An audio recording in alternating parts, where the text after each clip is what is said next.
नमो नमः मित्रों। जैसा कि आप सब जानते हैं कि पिछले विगत दिनों से हम श्रीमद् भगवद गीता के द्वितीय अध्याय सांख्य योग पर चर्चा कर रहे हैं, जिसके अंतर्गत हमने पिछले वीडियो के माध्यम से 55 नंबर के श्लोक को पढ़ा था। 54 नंबर के श्लोक में अर्जुन ने श्री कृष्ण से एक प्रश्न किया कि हे श्री कृष्ण, बताइए स्थिर प्रज्ञ किसे कहा गया है, जिसकी हम बहुत देर से चर्चा कर रहे हैं। वो समबुद्धि वाला जो पुरुष कहा था वह ही स्थिर प्रज्ञ कहा था। तो उसी स्थिर प्रज्ञ का लक्षण क्या है, ये अर्जुन ने प्रश्न किया। तब 55 नंबर के श्लोक में श्री कृष्ण उत्तर देते हुए कहते हैं कि हे अर्जुन, जब यह पुरुष अपने मन में स्थित संपूर्ण कामनाओं को पूर्णतः त्याग देता है, तब यह अपनी आत्मा से आत्मा में ही संतुष्ट रहता हुआ स्थिर प्रज्ञ कहा जाता है। इस प्रकार का हमने 55 नंबर का श्लोक पढ़ा था। अब यहाँ पर 56 नंबर का श्लोक प्रसंग प्राप्त है, जिसका पाठ हम यहाँ से करते हैं।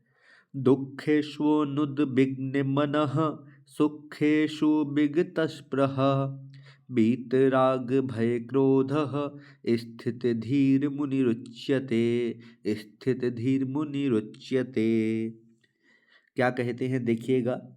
दुःखेषु अनुद्विग्न मना, क्या कहा है? जो दुःखेषु, दुःखेषु का मतलब होता है दुखों में, कि जो व्यक्ति दुखों में अनुद्विग्न मना होता है। अनुद्विग्न मना का मतलब, उद्विग्नता का मतलब होता है परेशान हो जाना, और अनुद्विग्न का मतलब होता है परेशान नहीं होना। कि जो व्यक्ति अनुद्विग्न मना रहता है, किसमें? दुखों में। कि दुखेशु अनुद्विग्न मना, कि जो व्यक्ति दुखों में परेशान नहीं होता है, उद्विग्न नहीं होता है, विचलित नहीं होता है, क्रोध नहीं करता है, ऐसा व्यक्ति। तो जो व्यक्ति दुखों में अनुद्विग्न मना रहता है, उद्विग्न नहीं होता है, सुखेशु विगतस्पृहा। सुखेशु विगतस्पृहा का मतलब क्या है? कि सुखों में स्पृहा जिसकी विगत हो गई है, अर्थात सुखों में स्पृहा का मतलब होता है इच्छा।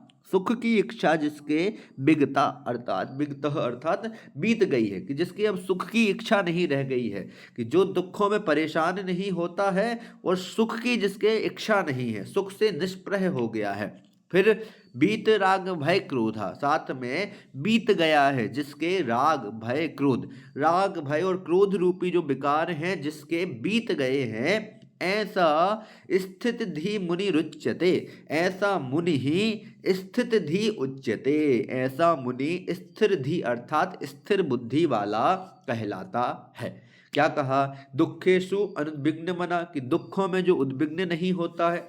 सुखेशु विगतस्पृहा, अर्थात सुख में जिसकी इच्छा दूर हो गई, सुख से जिसकी इच्छा दूर हो गई हो, अर्थात सुख में इच्छा करने वाला नहीं हो।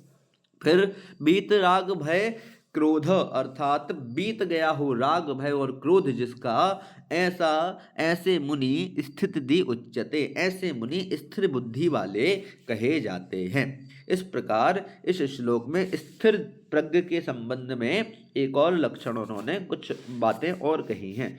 इसमें कुछ व्याकरणिक शब्द देखिए, जैसे कि विगत शब्द है, बी उपसर्ग पूर्वक गम धातु से त पित्ते करने पर यह शब्द निष्पन्न हुआ है। राग शब्द है, रंज धातु से घय पित्ते करेंगे तो राग शब्द बनेगा।